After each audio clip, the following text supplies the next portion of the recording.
Tengo mucho cuidado en relación con lo que dice Rufino Blanco, porque en esa época no había formación histórica como hay hoy en día, y los escritores se permitían inventar historias. Entonces eso hay que tomarlo con lupa y con pinza. Pero es un buen libro y bien escrito, por supuesto. Yo quería hacer un comentario primero, para ver una aclaratoria. Yo he hecho comentarios a veces en este momento que no es el más apropiado aquí en Venezuela, pero es muy fácil hacerlo cuando uno está del lado de acá. Y he llegado a decir que en este momento habría que hacer un decreto de guerra-muerte para solucionar el problema que hay. Cuando Bolívar tuvo que hacer ese decreto, yo me imagino que él habrá tenido una serie de controversias y encuentros con su personalidad para llegar a esa conclusión. ¿Hay alguna solución? Para nada.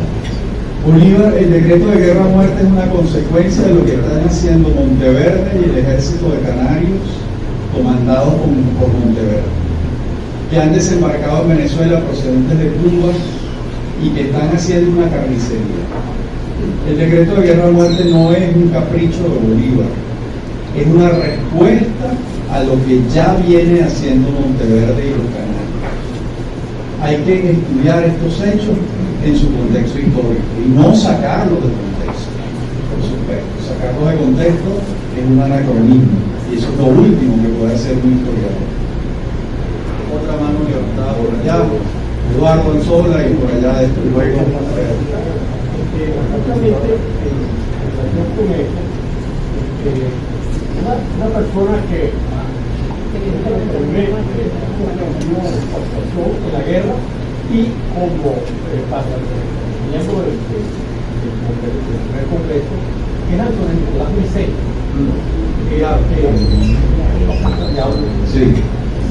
Y él, justamente, el criterio de ascenso que ejecutaba verdaderamente como dantesco eso, ¿no? Y es prácticamente como un preámbulo a la misma decreto de guerra a muerte.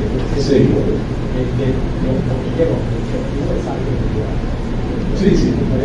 muy buena observación.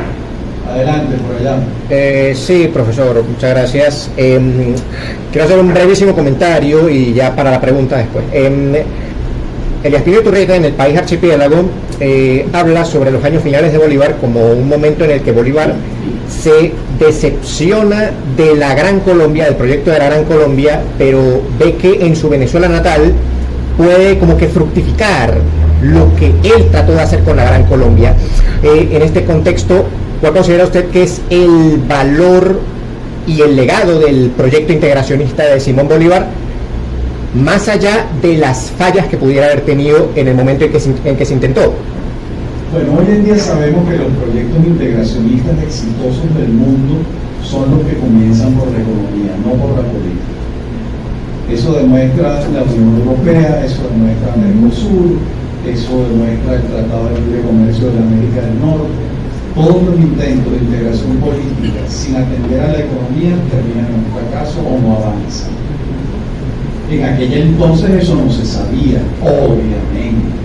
Entre otras cosas, en esa época estos países no eran productores de nada, porque ni siquiera habían experimentado la revolución industrial, eran productores agrícolas, pero no eran países industrializados, que es el momento más importante de la historia de la humanidad, la revolución industrial, que nació en el mundo liberal, compañeros. Nació en el mundo liberal, en el mundo protestante. La revolución industrial es inglesa, es alemana, no nació en el mundo católico, en el mundo nuestro, nació en el mundo protestante, porque los protestantes santificaban el trabajo, nosotros no. Y eso fue una gran diferencia en el desarrollo de nuestros países y los de ellos. De modo que eso es lo que puedo responder, porque me estás haciendo una pregunta sobre un hecho histórico, pero unas consecuencias actuales. Perfecto, la acepto y eso es lo que te respondo. La integración funciona cuando se hace por la vía comercial y económica. Y después se llega a la integración política, que es lo que ha pasado en Europa. Europa tiene un pasaporte de una sola moneda, son ciudadanos europeos. O sea, ha sido un milagro en la historia de la humanidad en la Unión Europea, porque esos son países que tienen 3.000 y 4.000 años en guerra. Entonces, hay que aprender de las experiencias históricas, eso no hay duda. Por aquí y por allá. En relación a lo que planteaba el profesor Fernando de la biografía del peruano, hay una polémica también sobre el escrito que hizo Carlos Marx sobre Bolívar, es un artículo. Yo lo cito varias veces. Entonces, claro, con el título, el otro le dice Bolívar y Conde, de otras cosas. ¿Qué opinión le merece este escrito de Marx sobre Bolívar? Un escrito muy desafortunado, lo compara con Solut. Solut es un dictador haitiano y revela que Marx realmente no tenía idea de quién era Bolívar y estaba basado solo en los trabajos de Gibbs, que es un coronel británico que está en la Legión Británica, que es tremendamente crítico de Bolívar, que trabaja con él en la guerra en Venezuela y que escribe en contra de Bolívar. Esa fue la fuente de Marx. Entonces el resultado es algo totalmente desequilibrado. Bueno, Bolívar fue una persona determinada, lo hizo a lo largo de su vida, por ejemplo, el terremoto de Caracas, luego con la Carta de Jamaica, lo de la muerte. Pero ¿en qué momento? Porque él era un niño rico, él era un blanco español, un blanco criollo, que fue a España. ¿En qué momento él tuvo ese switch? No, él no pasó ningún switch.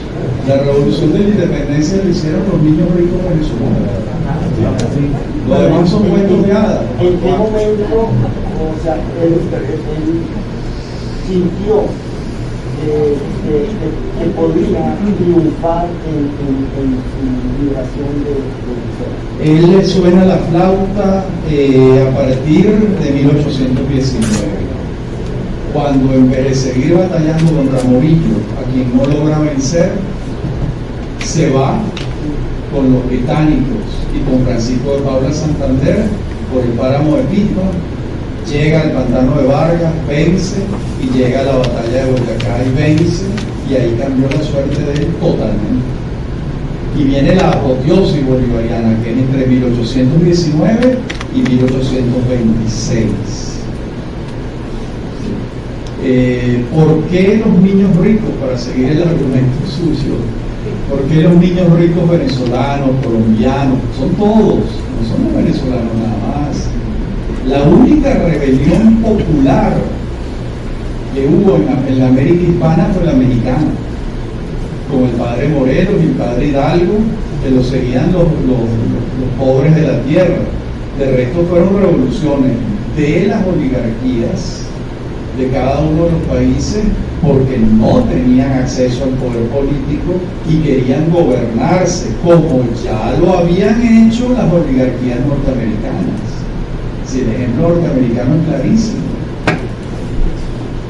Entonces, esa es la razón. Además, eran los que tenían conocimiento, eran los que habían leído. ¿Cómo hacer una revolución sin lectura y sin información? Eso no es posible. Si haces eso, estás haciendo disparate. Bueno, yo comencé la disertación hablando de la lista, de cuáles eran sus fuentes. Esas son sus fuentes. Lo interesante de Bolívar es que, siendo un niño rico, todos lo respetamos. Porque los niños ricos no nos gustan, ¿o sí? Creo que no nos gustan, ¿verdad? No nos gustan los niños ricos, pero él sí. Bueno, perfecto, porque encabezó una revolución. Entonces creo que estos temas son importantes. Gracias por la pregunta. Adelante. Hable algo, pero escuchen, por favor. Esta es una pregunta que le voy a hacer. No tiene nada que ver con Ah, caramba.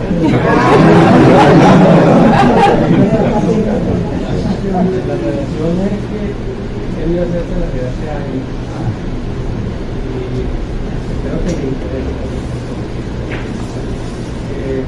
La primera, por favor, desmiéntame si tengo datos erróneos. ¿Qué significó para usted estar a cargo de la biblioteca del municipio?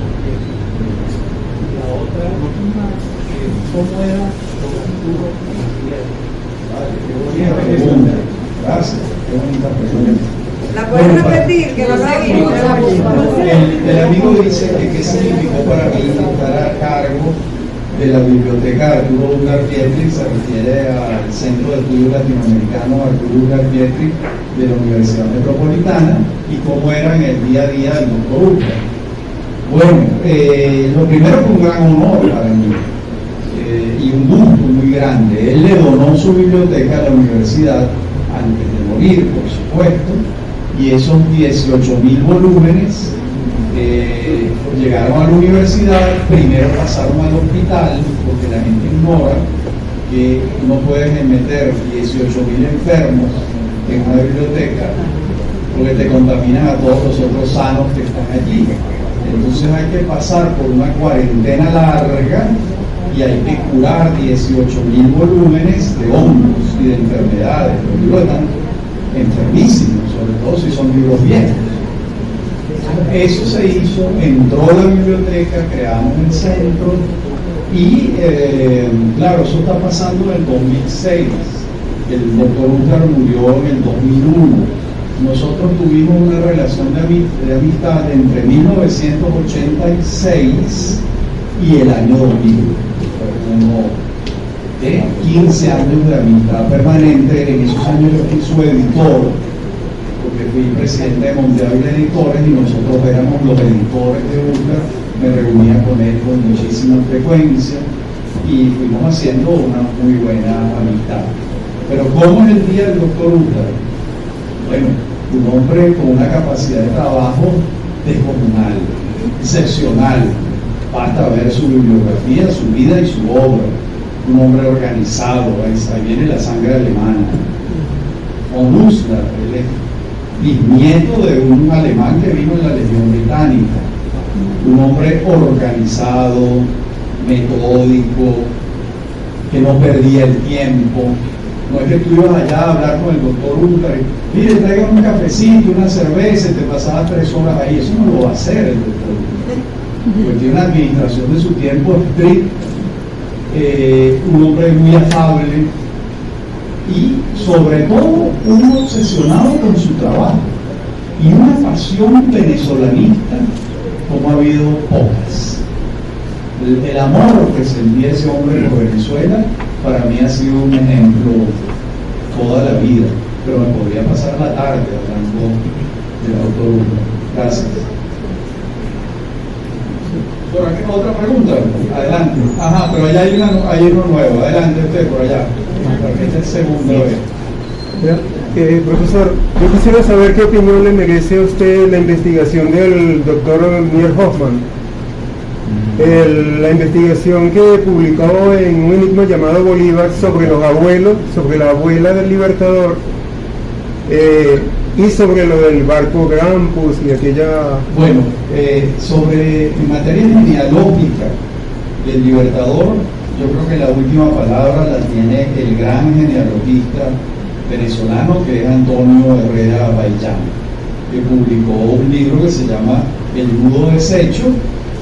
El Nudo Deshecho es el nudo de la Marín, genealogía del Libertador. Todo lo que haya que trabajar en genealogía del Libertador está allí. Además es la genealogía más reciente, más moderna, un libro que puede tener 15 años como mucho. De modo que eso es lo que tengo que decir en relación con genealogía bolivariana. Me remito a las autoridades más consolidadas, entre otras Herrera Baillán. El caso del nudo de la Marín, que puede resultar interesante escuchar este cuento. Los Bolívar, que eran dueños de las minas de Aroa, solicitaron el marquesado de Cocorote. Ellos querían ser marqueses de Cocorote. Para que te entregaran un marquesado, un condado, cualquier título nobiliario, tú tenías que demostrar la limpieza de sangre de varias generaciones, varias. sea, no bastaba con tu papá y tu mamá blancos, tus abuelos blancos, tus bisabuelos blancos, pues son las leyes de sangre. Los que no eran blancos puros prácticamente no tenían derecho de ciudadanía. Entonces, lo intentaron y no pudieron demostrar quién era la madre de Josefa Marín de Narváez. Entonces, ¿qué es lo que descubre Herrera Baillán de una investigación fascinante? Descubre que no pueden saber quién es la madre de Josefa Marín de Narváez. Al no saber quién es la madre, ellos no pueden demostrar la línea. ¿Sí? Entonces queda la duda si la señora era negra o india. Como no pueden saber, no se puede saber quién es, no les otorgaron el marquesado.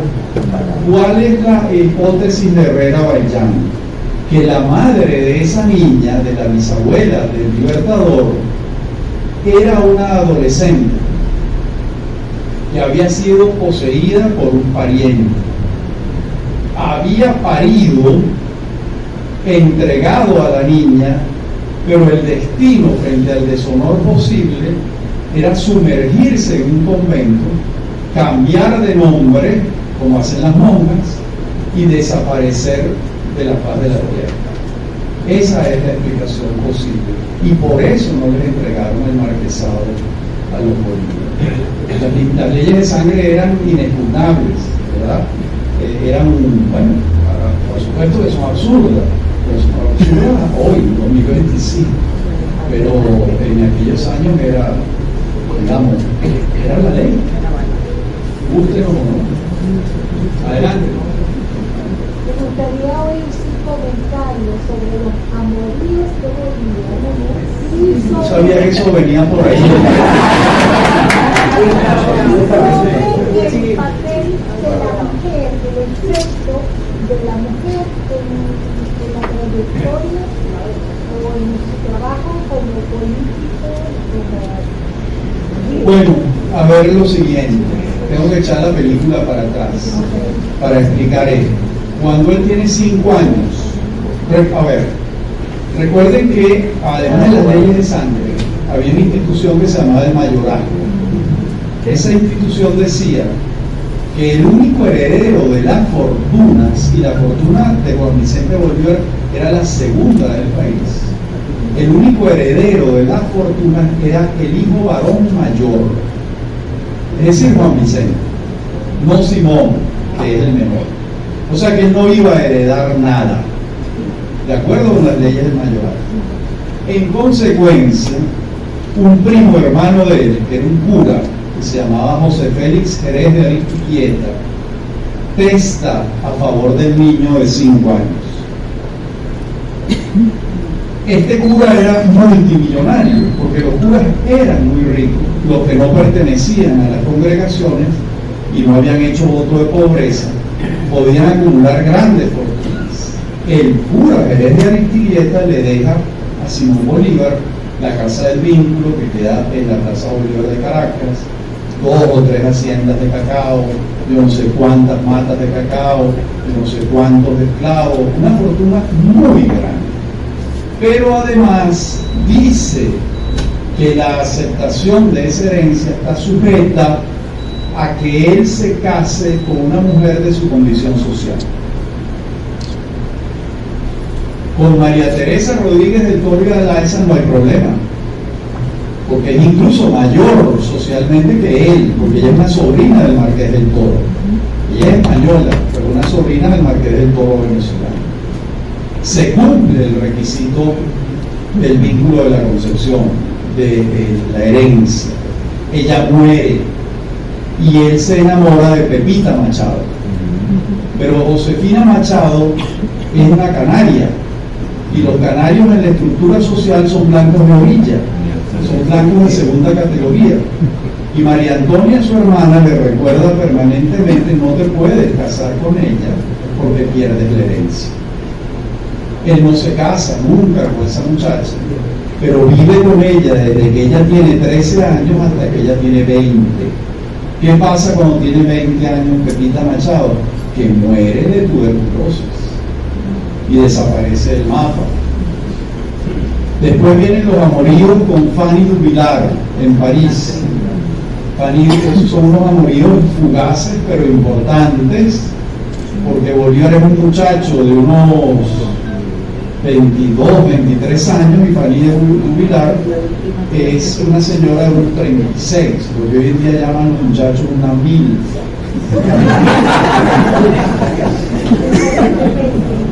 Entonces, esa señora está casada, pero está casada con un anciano de 60 y tantos años, el coronel Duvrier Duvillard. Entonces, en ningún caso está planteado un matrimonio, está planteado una relación. Y después, cuando se conocen, Bolívar y Manuelita, cuando él está entrando victorioso en Quito en 1822, es imposible que contraiga matrimonio porque ella es una señora casada con un médico inglés que se llama el doctor Ford.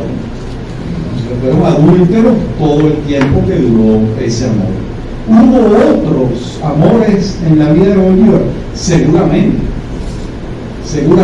y han podido haber muchos, pero no los conocemos.